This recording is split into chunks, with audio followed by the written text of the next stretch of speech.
이제 이거는 이제 정규 수업하고는 상관없이 전번 1회차부터 이제 오답 정리를 했을 때 이제 오답이 많이 나왔던 지문들만 제가 원포인트 자료처럼 만들어 드린 거예요. 이걸 한번 쭉 풀어보면서 이것만 정확히 이제 풀 줄 알면 내가 틀렸던 것을 다 맞춰낼 수 있어요. 연습만 하시면. 이거 연습할 때는 책 보고 하면 안 돼요. 이거 연습할 때 그냥 내가 맞든지 틀리든지 1번하고 2번 둘 중에 하나 이렇게 연결되어 있으니까 이 중에서 하나만 고르시면 돼요. 자, 이제 한번 연습을 해볼게요. 자, 1번은 납세 의무자란 해가지고 이 지문을 틀리는 지문들은 특별 징수하여 납부할 의무를 포함한다 그런가요? 제외한다 그런가요? 제외한다. 제외한다라고 해야 되는데 포함한다라고 하면 이게 틀렸다는 이야기예요.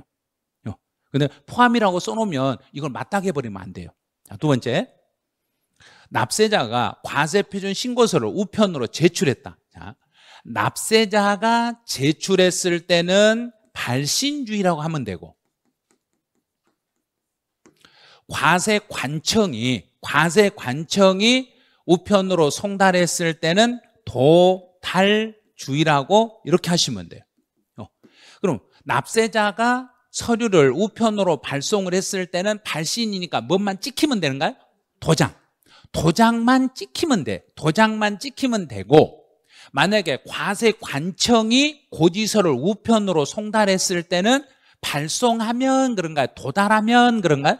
도달요. 여기는 발신주의가 아니라 도달주의니까 도달한 때부터 효력이 발생해요. 발송한 때 효력이 발생한다. 이러면 틀린 거예요. 도달할 때 효력이 발생해요. 이런 식으로. 자, 3번. 전자송달에 대해서는, 전자송달은 이메일에 들어오면 그러든가 내가 확인하면 그러든가 들어오면. 자, 저장이 됐을 때 효력이 생겨요. 내가 확인할 때 효력 생긴 거 아니에요. 이런 식으로. 그 다음에 지방소비세. 여기서 많이 틀리셨어요. 지방소비세는 국세의 무슨 세? 국세. 지방소비세와 국세 중에 부가가치세. 근데 이 부가가치세가 성립이 되면 내가 성립한다? 확정이 되면 성립한다?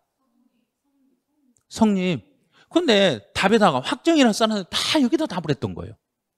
성립이 되면 성립이 되는 거예요. 성립 시기를 물어봤으니까 국세인 납세 의무가 뭐 되면? 성립되면.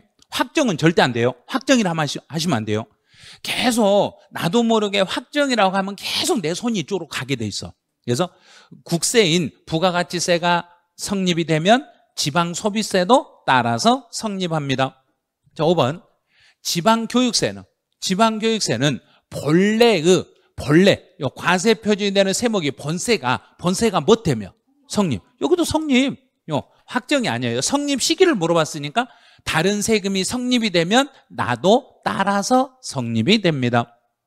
이제 무신고 가산세와 과소신고 가산세의 납세의무의 성립 시기는, 이건 법이 바뀌었다겠죠. 무신고 가산세와 과소신고 가산세는 언제 성립이 되냐 그러면 신고 기한이 경과됐을 때, 신고 기한이 경과됐을 때고, 일반적인 가산세는 가산할 지방세 납세 의무가 성립할 때요. 주의하셔야 돼요.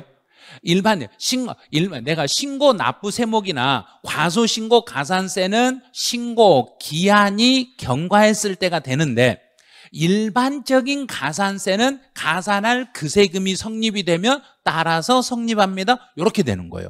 그래서 명칭이 무신고 가산세나 과소신고 가산세를 물어봤을 때는 신고 기한이 경과하는 때 성립이 됩니다. 1번이 답이 되는 거예요. 자, 7번. 세법에 따라 확정된 세액을 증가시키는 경정은 이걸 수정신고라고 그래요. 자, 수정신고는 당초 확정된 세액에 대한, 당초 이미 앞에서 확정이 되는 세액에는 영향을 미친다, 미치지 않는다? 미치지 아니합니다. 그러면 수정신고는 내가 신고함으로써 확정의 효력이 있다 해야 된가? 효력은 없다 해야 된가? 효력이 있어요. 이렇게 되는 거예요. 수정신고로서도 효력이 인정이 되겠습니다. 8번. 납세자가 신고하는 소득세의 제척기간의 기산일은 내가 신고하는 세금의 제척기간의 기산일은 신고기한의 다음 날. 신고기한의 다음 날이에요. 그러면 이 신고기한 속에는 수정신고나 예정신고나 중간예납은 들어간다, 안 들어간다? 안 들어갑니다. 자, 9번. 이제 소득세의, 이제 앞에는 신고하는 소득세의 소멸시효의 기산일은 내가 신고하는 소득세니까 언제부터 돈 달라고 요구할 수 있어요? 그래야 된가? 신고 납부 기한의 다음 날. 여기는 고지에 따른, 이거 틀린 거예요. 내가 신고하니까 그냥 신고 납부 기한의 다음 날로 가야지. 고지에 따른 납부 기한의 다음 날은 정부에서 결정 고지하는 것은 고지에 따른 납부 기한의 다음 날이고, 내가 신고하는 세금에 대한 소멸시효의 기산일은 신고 납부 기한의 다음 날입니다. 자, 10번. 정부가 결정, 경정, 수시 부과하는 납세 고지서에 법정기일이네. 법정기일은 내가 신고하는 게 아니라 정부가 결정하는 것은 발송일이다, 도달일이라. 그러니까 도달을 하니까 계속 틀리는 거예요. 법정기일은 발송일. 서류의 송달은 도달일. 법정기일은 분배의 우선순위를 정할 때는 발송일. 계속 연습을 하셔야 돼. 그러니까 오답으로 나왔던 지문들이 나도 모르게 또 나오면 또 틀린다는 얘기예요. 계속 반복해서 틀리니까 계속 연습을 하셔야 돼요. 자, 11번. 종합부동산세와 담보된 채권은 종합부동산세가 1번이다, 담보된 채권이 1번이다. 종합부동산세가 1번, 담보된 채권이 2번. 그러면 종합부동산세는 담보된 채권보다 우선한다, 우선하지 못한다? 우선한다, 이렇게 푸는 거죠. 자, 12번. 12번은 지방세 우선하여 변제되는 임금이다. 우선하여 변제되는 임금이니까 무슨 임금이라 해야 된가? 소액임금. 그럼 소액임금하고 지방세를 비교할 때는 소액임금이 1번이다, 지방세가 1번이다. 소액임금이 1번, 지방세가 2번이니까 1번은 2번에 우선한다. 소액임금. 그러면 소액임금이 아니라 소액임차보증금도 지방세 우선한다, 우선하지 못한다? 우선한다. 이렇게 찾으시면 돼요. 자, 13번. 담보된 채권과 재산세를 비교했어요. 자, 재산세하고 담보된 채권 누가 1번이다? 재산세가 1번, 담보된 채권이 2번. 그러면 2번은 1번에 우선한다, 우선하지 못한다? 우선하지 못한다. 앞에 있는 지문 다 필요 없는 것들이에요. 이거는. 그다음에 14번. 이신청이나 심판 청구를 하더라도 그 처분의 집행에 효력을 미친다, 미치지 않는다. 단 공매 처분은 며칠만 보류해 준다. 30일. 60일이 아니라 30일 동안만 보류를 해드리겠습니다. 자, 15번. 지방세 불복 청구에는 심판 청구를 거치지 아니하고는 행정소송, 심판 청구를 거치지 않고는 행정소송을 제기할 수 있다, 없다? 제기할 수 없습니다. 심판 청구가 이유가 없다고 있냐? 이유가 없다는 이야기는 검토했다, 검토 안 했다? 검토했다. 검토해보니까 네가 아무리 불만을 제기해도 난 네 말 못 들어줘. 네 말을 못 들어줘. 그러면 기각이다, 각하다? 각하 아니에요. 이거는 검토했으니까 기각. 그럼 심판 청구의 보정기간 며칠의 시간을 주는데 20일. 20일이라는 보정기간을 주는데 보정기간에 필요한 보정을 하지 않으면 정부가 검토한다, 검토 안 한다?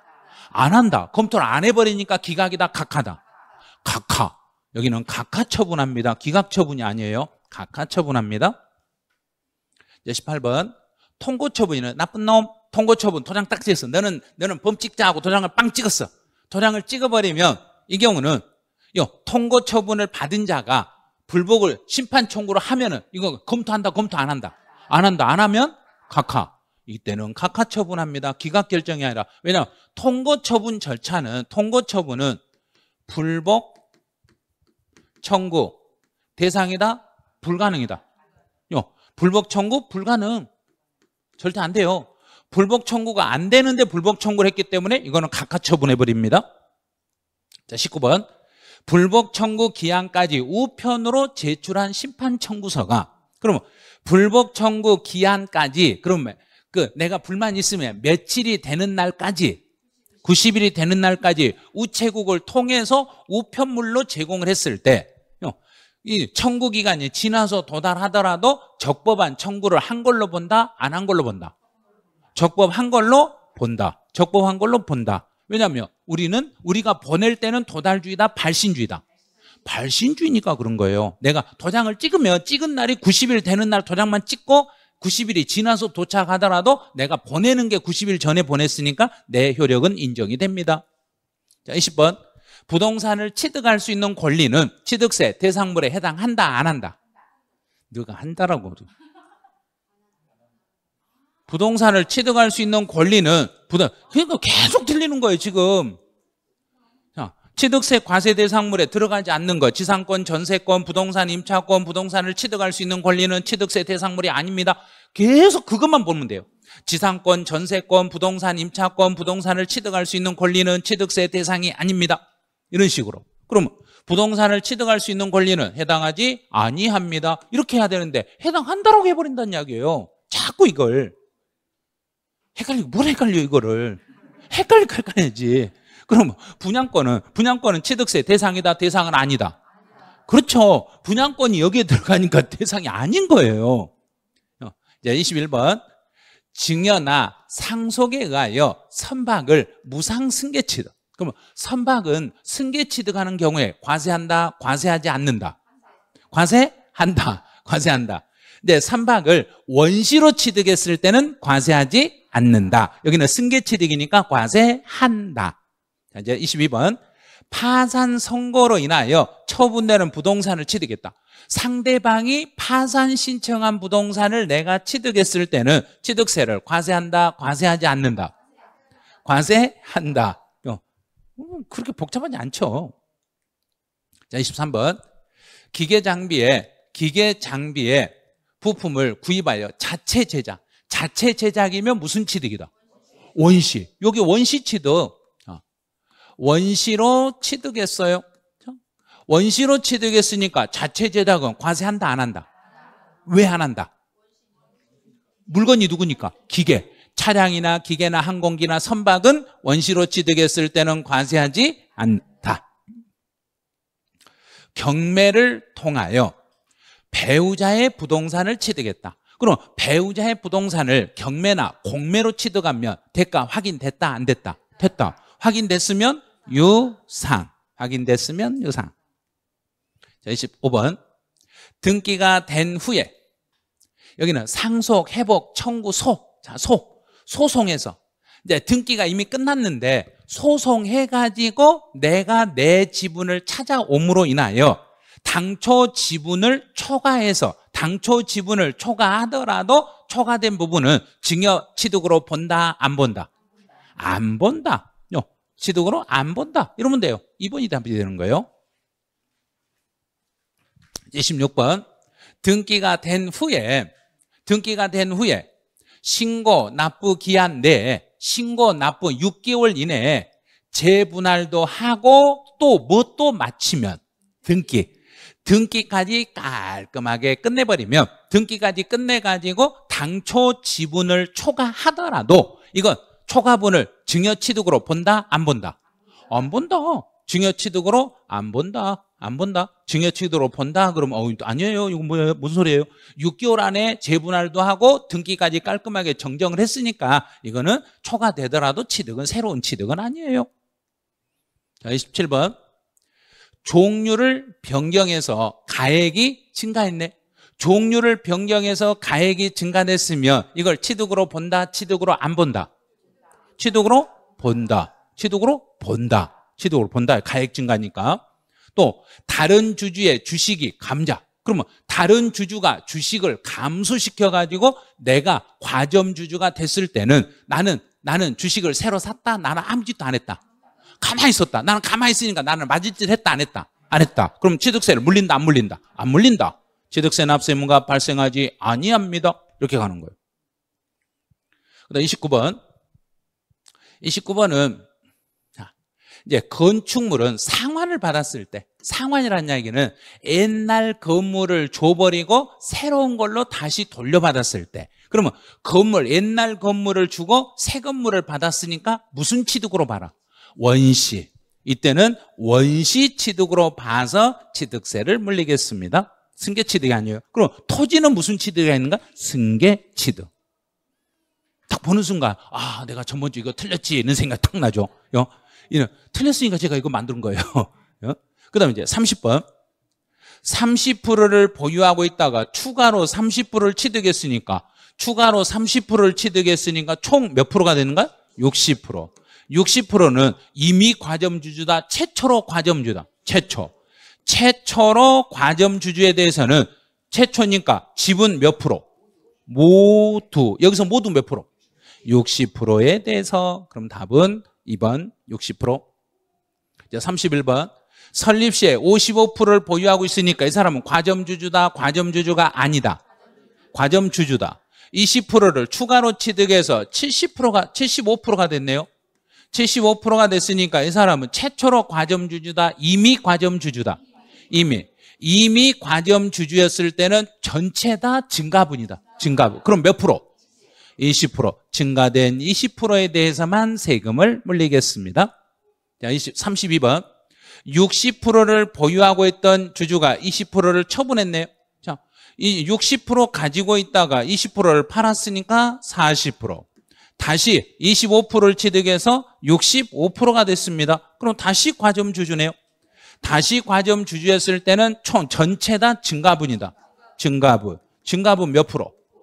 5%네요. 옛날 60%보다 증가된 5%에 대해서만 세금을 추가로 내시면 됩니다. 이런 식으로. 자, 이제 오늘은 제가 했던 말을 써놨어요. 오늘은 저의 멘트를. 자, 제가 뭐라고 했는가 한번 봐보세요. 오답 정리는 수험생의 실패 기록이 아니라 합격을 위한 설계도입니다. 이런 식으로. 오답 정리를 꼭 하셔야 되는 이유가 내가 오답 정리 한다고 해서 그게 잘못된 게 아니란 이야기예요. 이 오답 정리를 이걸 함으로 인하여 나의 점수를 올릴 수 있어요. 그래서 이 오답 정리를 직접 하시라고 그렇게 해도 안 하시더라고요. 그래서 어쩔 수 없이 제가 만들어 드린 거예요. 지금 이거. 이렇게 기회를 오답 정리 같은 이것만 연습해도 내가 틀렸던 지문들을 다 복습할 수 있어요. 이런 식으로 연습을 하셔야 돼요. 그래서 다른 과목도 혹시 틀린 지문들이 있으면 내가 왜 틀렸는가 이렇게 오답 정리를 하세요. 한번 해보시면 아마 그 과목도 도움이 엄청 많이 되실 거예요. 자, 다음 주에는 이제 오답 정리는 2회차, 오늘 풀었던 2회차에 대한 제가 이제 정답 분석표가 있으니까 이걸 가지고 가서 분석표 보고 오답 정리해서 그 정리된 대로 해서 다음 주에도 이제 3회차 문제 끝나고 나면 2회차 오답 정리 해드릴 테니까 참고해 주시고, 이게 인강으로 드신 분들도 이거 다 제공해 드릴게요. 다 제공해 드리고 이 자료는 다 공유할 테니까 그렇게 아시고 1회차 끝나고 오답 정리, 2회차 끝나고 오답 정리, 3회차 끝나고 계속 그때 끝날 때마다 그 전주에 오답 정리를 하는 시간을 가지고 해드릴 테니까 참고해 주시기 바라네요. 자, 그럼 오늘 이제 오답 정리는 여기서 마치고 다음 주에 또 뵙기로 하죠. 네, 수고하셨습니다. 수고하셨습니다.